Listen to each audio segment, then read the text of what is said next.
नमस्कार बच्चों, शिक्षा और साहित्य चैनल पर एक बार फिर से आप सबका बहुत बहुत स्वागत है। किसी भी गीत को बनाते वक्त मुख्य गायक के साथ साथ अनेक लोग जैसे संगीतकार, गीतकार, अनेक वाद्य यंत्र वादक अपनी महत्वपूर्ण भूमिका निभाते हैं। संगतकार भी उन्हीं में से एक है जो मुख्य गायक के सुर में अपना सुर मिलाकर गाने को प्रभावशाली बनाने में मदद करता है।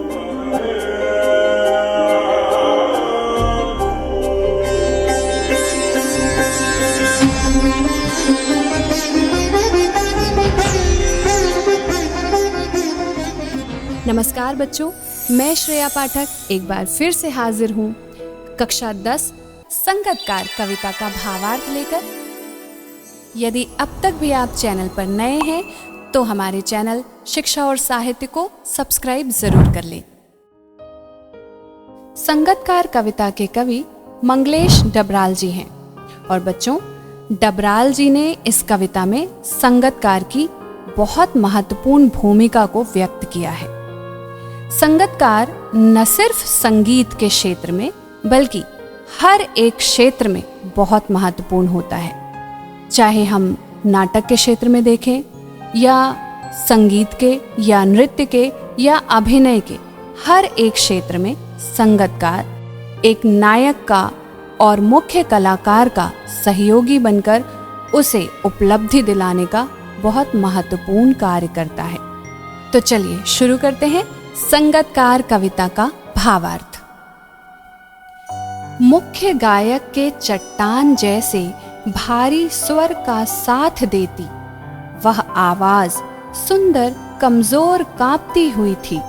वह मुख्य गायक का छोटा भाई है या उसका शिष्य या पैदल चलकर सीखने आने वाला दूर का कोई रिश्तेदार। मुख्य गायक की गरज में वह अपनी गूंज मिलाता आया है प्राचीन काल से।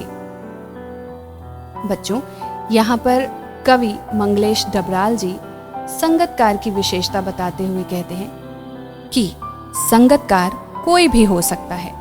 वो मुख्य गायक का भाई, कोई रिश्तेदार या उसका शिष्य भी हो सकता है। इन पंक्तियों में कवि ने कहा है कि जब मुख्य गायक किसी भी संगीत सभा में अपना गीत प्रस्तुत कर रहा होता है तो उसकी भारी व गंभीर आवाज के साथ हमें संगतकार की आवाज भी सुनाई देती है। वह आवाज बहुत हल्की हल्की मगर सुंदर और मधुर सुनाई देती है।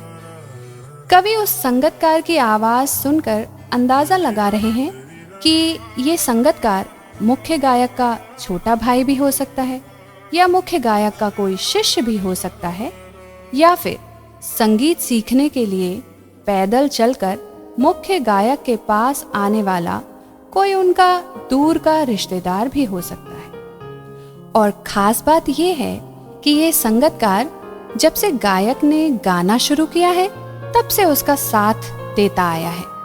यानी शुरू से ही वह संगतकार मुख्य गायक की आवाज में अपनी आवाज मिलाकर उसके संगीत को और प्रभावशाली बनाता आया है। चलिए बढ़ते हैं दूसरे पद की तरफ।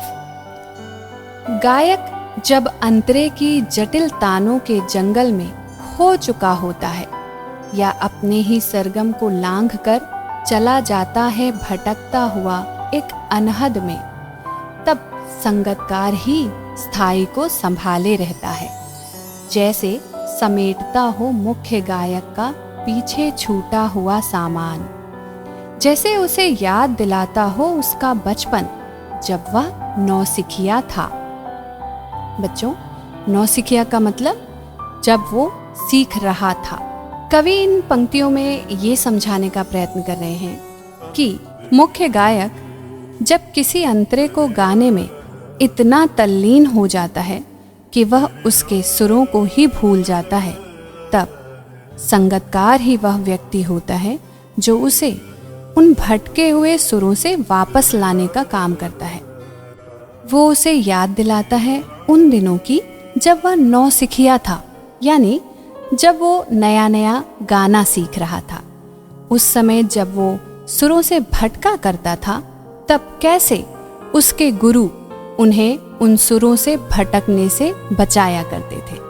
बिल्कुल उसी तरह यहाँ पर संगतकार भी उसे भटके हुए सुरों से वापस लाने का प्रयत्न करता है, और तब ऐसा लगता है मानो वो उसके पीछे छूटे हुए सारे सामान समेट रहा हो, यानी वो उसके भटके हुए सुरों को संभालने का प्रयास करता है।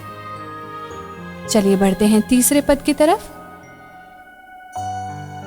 तार सप्तक में जब बैठने लगता है उसका गला, प्रेरणा साथ छोड़ती हुई उत्साह अस्त होता हुआ, आवाज से राख जैसा कुछ गिरता हुआ, तभी मुख्य गायक को ढांढस बंधाता कहीं से चला आता है संगतकार का स्वर। कभी कभी वह यूं ही दे देता है उसका साथ, ये बताने के लिए कि वह अकेला नहीं है और यह कि फिर से गाया जा सकता है गाया जा चुका राग। बच्चों, तार सप्तक का अर्थ है बहुत ऊंचे सुरों में गाना। इन पंक्तियों में कवि ये बताने का प्रयास कर रहे हैं कि जब मुख्य गायक गाते हुए तार सप्तक में पहुंच जाता है, अर्थात बहुत ऊंचे सुरों में पहुंच जाता है, तब एक सीमा पर उसका गला बैठने लगता है और उस समय मुख्य गायक का उत्साह धीरे धीरे कम होने लगता है, यानी उसे लगने लगता है कि अब उसकी आवाज खराब हो रही है। राख जैसा कुछ गिरता हुआ, इसका मतलब ये है क्योंकि मुख्य गायक की आवाज बैठने लगती है, उसका गला बैठने लगता है। उस बैठती हुई आवाज को कवि ने राख कहा है। उस बैठती हुई आवाज को सुनकर मुख्य गायक को संदेह होता है कि अब उसका गला उसका साथ नहीं दे रहा। उस समय संगतकार ही वह होता है जो उसका साथ देता है और उसे यह समझाता है कि अभी कुछ भी बिगड़ा नहीं है, मैं हूं तुम्हारे साथ। जो गाना बिगड़ चुका है, जो राग खराब हो चुकी है, उसे हम फिर से शुरू कर सकते हैं, और उसे समझाता है कि वह अकेला नहीं है, उसके साथ संगतकार मौजूद है उसके गाने को ठीक करने के लिए। चलिए अब बढ़ते हैं चौथे पद की तरफ। और उसकी आवाज में जो एक हिचक साफ सुनाई देती है, या अपने स्वर को ऊंचा न उठाने की जो कोशिश है, उसे विफलता नहीं, उसकी मनुष्यता समझा जाना चाहिए। बच्चों, यहाँ कवि ने ये समझाया है कि संगतकार मुख्य गायक का साथ तो हमेशा देता है, परंतु वो अपनी आवाज को कभी भी मुख्य गायक की आवाज से ऊंची नहीं करता। परंतु इसका ये मतलब नहीं है कि वो असफल हो गया, वो हार गया। इसका मतलब ये है कि उसमें अभी मानवता बाकी है, क्योंकि उसे अच्छी तरह से पता है कि वो स्वयं भी बहुत अच्छा गाता तो है, पर मुख्य गायक ही है, यानी वो अपने आप को किसी भी तरह से मुख्य गायक से ऊपर नहीं उठा सकता। कवि संगतकार की इस भावना को उसकी मानवता कहते हैं। तो बच्चों, ये थी कविता संगतकार, जिसमें मंगलेश डबराल जी ने कितनी खूबसूरती से संगतकार की भूमिका का वर्णन किया है। सच में अगर देखा जाए तो किसी भी प्रसिद्ध व्यक्ति के पीछे उसके संगतकार का कितना महत्वपूर्ण योगदान होता है, ये इस कविता को पढ़कर आसानी से समझ में आएगा। जिस तरह इस कविता में एक गायक के बारे में बताया गया है, उसी तरह जीवन के हर एक क्षेत्र में किसी भी सफल व्यक्ति को हम देखें तो कहीं ना कहीं किसी न किसी रूप में उसका संगतकार अवश्य ही मौजूद है। तो बच्चों, फिर मिलते हैं अगले वीडियो में।